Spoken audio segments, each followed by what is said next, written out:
Halo, Assalamualaikum warahmatullahi wabarakatuh. Kembali lagi dengan saya, Niken Wahyu Utami. Kita masih di mata kuliah kalkulus. Ya, bagaimana kabarnya adik-adik? Baik semua ya.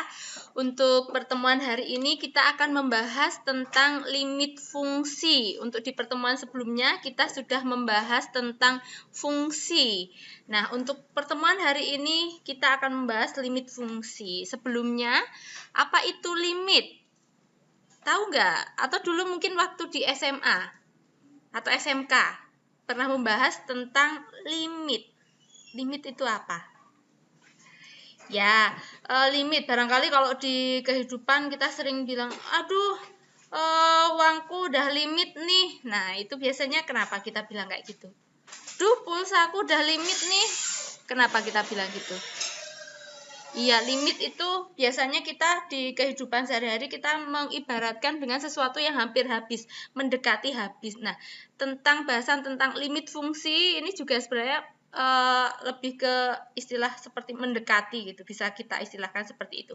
Kita buka dulu yang pertama, limit fungsi di satu titik. Nah, secara intuisi akan kita pahami karena ini berhubungan dengan fungsi. Saya berikan contoh sebuah fungsi. Ini fungsi f(x), 2x kuadrat plus x min 3 dibagi x min 1. Nah, untuk fungsi ini kita akan mencari di x sama dengan 1. Saat kita mencari x sama dengan 1, x-nya kita substitusi, kita ganti dengan 1. Jadi apa? 2 kali 1 kuadrat plus 1 dikurangi 3 dibagi 1 min 1. Kira-kira jawabannya apa? Yang atas 2 kali 1 kuadrat ditambah 1 dikurangi 3, hasilnya 0 ya. Kemudian 1 dikurangi 1 juga 0. Nah, hasilnya itu tidak mempunyai nilai atau tidak terdefinisi. Tetapi ini adalah jika x-nya sama dengan 1. Bagaimana jika nilai x-nya mendekati ke 1? Jadi, mendekati itu tidak sama dengan 1. Hanya mendekati. Kita lihat simulasinya di tabel 2. Jadi, yang mendekati 1. Mendekati 1 itu berapa? 0,9 misalnya. 0,99 0,99999. Semakin di belakang komanya ada banyak, itu akan semakin mendekati ke 1. Nah, itu kalau di tabel ini dari arah kiri, mendekati 1 dari arah kiri. Kemudian ini dicontohkan 1,1. 1,01. Nah, ini semakin ke kiri, semakin ke kiri. Ini juga mendekati 1. Kalau ini dari arah kanan. Jadi mendekati 1 dari arah kiri, arah kanan. Maksudnya mendekati 1 dari arah kiri itu mendekati 1 tapi yang lebih sedikit dari 1. Jadi 0,9, 0,999. Nah, itu mendekati 1 tapi kurang dari 1. Mendekati 1 dari arah kanan, mendekati 1 tapi lebih dari 1, tapi lebihnya itu cuma sedikit. Nah, seperti itu. Semakin ke kiri ini di tabel ini akan semakin mendekati ke 1. Dari arah kanan, yang ini dari arah kiri. Kita lihat nilainya. Misalnya mendekati 1 dari arah kiri. Mendekati 1 dari arah kiri artinya 1 tapi kurang dari 1. 0,9. Berapa ya nilai fx-nya, nilai fungsinya? Kita bisa substitusikan ke x di sini. 2 kali 0,9, x-nya kita gantikan dengan 0,9. Jadi x-nya kita gantikan dengan 0,9 semua ya.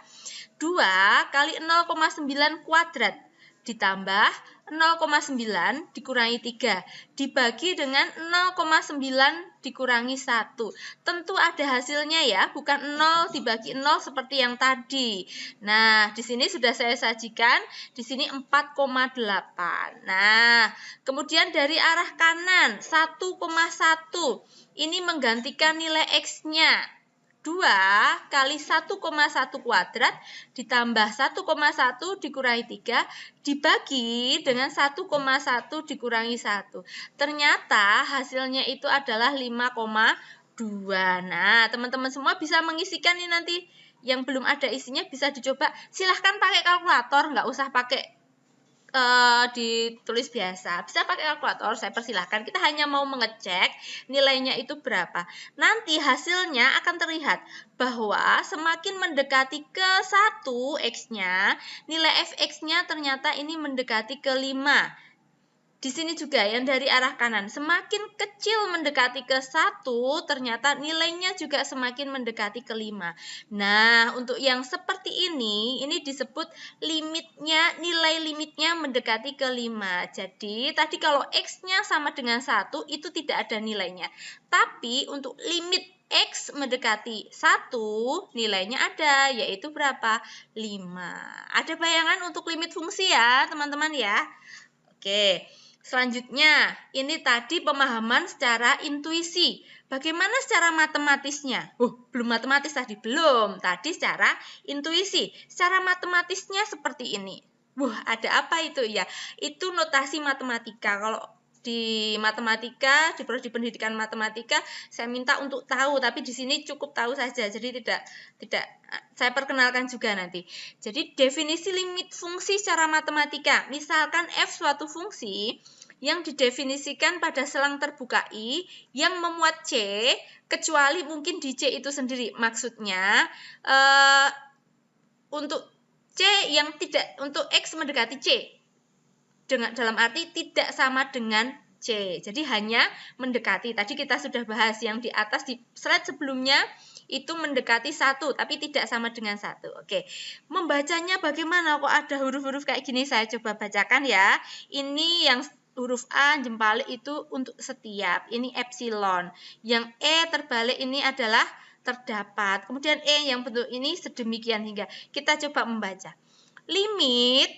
Limit fungsi fx untuk x mendekati c itu sama dengan L jika dan hanya jika untuk setiap epsilon positif terdapat delta positif sedemikian hingga jarak antara x dan c itu antara 0 sampai delta, maka jarak antara fx ke L itu kurang dari epsilon. Itu definisi limit secara matematis. Ya, seperti itu.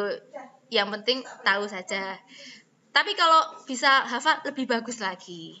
Itu limit fungsi. Kemudian teoremanya. Apa teorema limit fungsinya? Ini teoremanya. Salah satunya teorema ketunggalan. Jadi sebuah fungsi itu nilai limitnya. Kalau misalnya limit fungsi fx fungsinya sama-sama fx. Ini fungsi yang sama. Untuk x sama-sama mendekati c. Jika pertama ditulis L1 kemudian L2, artinya L1 dan L2 itu sama. Kenapa? Karena fungsi itu nilainya tunggal. Seperti itu. Kemudian teorema kedua, limit fungsi K sama dengan K. Loh, kok sama dengan K? Iya, karena di K di sini tidak ada variabelnya. Jadi ini sebuah konstan. Konstanta itu bisa 0, 1, 2 dan sebagainya. Tidak ada variabel X-nya. Ini, kemudian jika limit fungsi fx untuk x mendekati c, misal hasilnya adalah L, kemudian limit fungsi gx untuk x mendekati c, nilainya adalah M, maka jika fx plus gx ada di dalam sini, ternyata bisa dicari satu-satu. Limit fungsi fx-nya dulu dicari, kemudian limit fungsi gx-nya dicari. Itu bisa dijumlahkan, dikurangkan gitu. Jika jumlah ya jumlah, jika kurang, kurang. Jika dikalikan, yang B ini berupa perkalian. Seperti ini ya, ini teoremanya. Bisa teman-teman lihat. Ini untuk rumus-rumusnya. Nah, untuk latihannya, nanti teman-teman di sini saya berikan tentukan nilai limit berikut. Sangat saya sarankan untuk mencari tadi yang teorema dari tadi yang di intuisi tadi, bisa dilihat mendekati 3, kita lihat mendekati 3 dari arah kiri, kemudian mendekati 3 dari arah kanan, bisa dibuat tabelnya, nanti di akhir bisa dibuat kesimpulan, ternyata hasilnya seperti apa. Jadi nanti teman-teman tahu, oh ternyata dari situ caranya. Nah, untuk presensi hari ini teman-teman bisa mengerjakan ini, kemudian mengirimkan tugasnya di grup itu sebagai presensi hari ini. Terima kasih, saya akhiri dulu. Wassalamualaikum warahmatullahi wabarakatuh. Tadi yang si Mitra bukan si apa?